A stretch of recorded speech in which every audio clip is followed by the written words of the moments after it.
Contemporary Chris Corbin and his dog Axe are at 14,000 feet in the skies over North Carolina. They're about to test a new harness that America's best soldiers will use to jump into combat. But it's not for Corbin, it's for Axe. As they freefall for nearly 10,000 feet at 125 miles an hour, Axe is wrapped in Corbin's arms. They've been to war together, nearly died together, and they never like to be too far apart. Do you think he enjoyed it? He just wants to do whatever I'm doing. He doesn't care what it is. You've said that these dogs feel like they're invincible. Absolutely. What makes you say that? We don't train them to fail. Sergeant First Class Corbin is a dog handler with 7th Special Forces Group. Action. And he and 6-year-old Axe have been a team for 3 years. Yes, sir. They deployed to Helmand in southern Afghanistan at a time when more Americans were dying there than any other place in the country. Corbin and Axe's job was to lead their unit through a battlefield littered with hidden bombs. We walked in front, we cleared the path for everyone to move through. You say it so easily. I walked out front. Like it's nothing. But what does that actually mean when you're the one walking out front? You're the one risking, I hate to say the most, but yeah, you're out front. I'm the one who makes it safe, or announces it is safe for everyone else to walk behind. What's your level of trust in your dog? It has to be just perfect trust. Perfect trust that begins with trainers like former Navy SEAL Mike Ritland. He's one of just a handful of people in this country who finds and trains these dogs for special operations and top-tier units in the FBI and police departments across the U.S. What can these dogs do on the streets of America? The very same thing that they do for our boys overseas, and that they detect explosives. They are a fantastic deterrent. They use their nose to find, people as well. Would an average police dog have found these bombs at the Boston Marathon if they'd already been placed on the ground before they were sweeping through there? There's a lot of variables that I'm not aware of as to where they were and what was done in terms of the sweeps, but based on what I do know, yes, if dogs went through the areas where they were placed, your average certified police bomb dog should have found them. My thoughts are if these guys are paying close attention to these dogs, they're waiting, and when the dogs leave, they bring it in, they infiltrate essentially, they drop it right where it's busy, and very soon after it detonates. Mike Ritland knows from his own experience on the ground in Iraq what it means to have one of these elite dogs on your team. When you step outside that wire, Like outside the base? outside the base, it's crossing the border to hell on earth. Every step you take is that same feeling of the very next step that I take may be my last.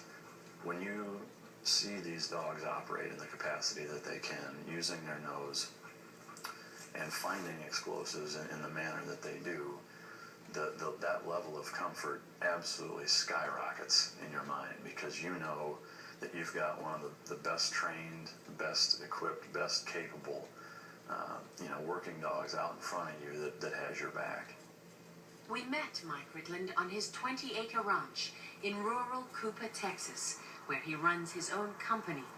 Tell me some of the things that these dogs can actually do. I mean, they jump out of planes, helicopters. You can free fall with them, you can rappel with them, you can fast rope with them, you can swim with them. They can ride on boats, they can ride on your back. There's not really an environment that we operate in that you can't bring a dog. There's such a demand for them that Mike Ritland says they'd be used on almost every mission if there were enough of them. And it's not just about their nose. Ritland is training this dog, Rico, to track humans and take down enemy fighters. He's 3.5 years old, and Ritland has been working with him for the past year. Stop! Look at him. Oh my gosh, he's fast. Here, he's about to apprehend a suspect. These dogs can run faster than 30 miles an hour. The suspect is one of Mike Ritland's partners, and he's screaming to make this as realistic as possible. These dogs are trained to capture, not to kill. There's no human being on earth that can outrun them. You know, I can tell you that the physical capability of these dogs is impossible to explain and even hard to comprehend when you see it. How hard can they bite? Hard enough to break bones. I had a dog bite me right here like this. He only had his mouth on me for probably 4 or 5 seconds and broke my wrist. You broke your wrist in 4 or 5 seconds. Yeah, I mean like that. Just broke it. Mike Ritland says they have to teach these dogs how to deal with someone who wants to harm them. The trainer is putting pressure on him without hurting him. The aim is to make the dog comfortable, then teach him to ignore it. And by the end, Ritland says, the dog won't let it affect him at all. The number one thing that I look for in a dog is that dog, when pushed and when he's put into an uncomfortable spot, where physically and mentally he's got pressure on him, and I give him the choice, and it's absolutely a choice, to either stay and fight me or to quit and run. That dog decides, I'm going to stay and fight you and I'm going to beat you. When you do find that, it is a unicorn in that they almost don't exist. Arco is one of those rare dogs. He's retired after repeated deployments to Iraq and Afghanistan, and he now lives on Mike Ritland's ranch. Most of what he's done is classified, so Ritland could only tell us a little about the operation that almost killed him when he took down an enemy fighter who shot him in the chest.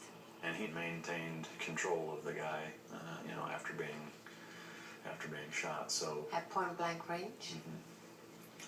yep. So you know, it's funny because a lot of people, you know, I think scoff at the idea that, you know, what kind of things, what kind of obstacles can these dogs really go through? You know, and it's more than most humans. For a dog to make it in the world of special operations, Mike Ritland says there are certain qualities that have to be there from the beginning. He's already displaying the prey drive and possessiveness that we like to see when he'll put uncomfortable objects in his mouth. Most of the dogs that do this work well are from one breed, Belgian Malinois.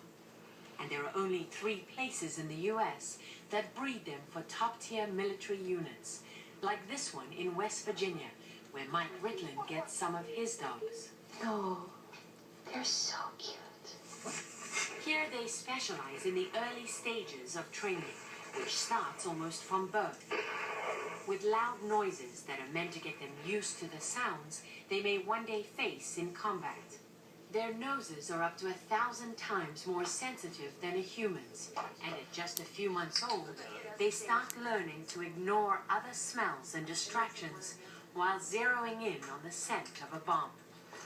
So here she's trying to get him to be disobedient to that odor, and he won't do it. They'll repeat this training over and over for 2 years, so that by the time this dog goes to war or is needed on America's streets, nothing will take it off the track of a bomb.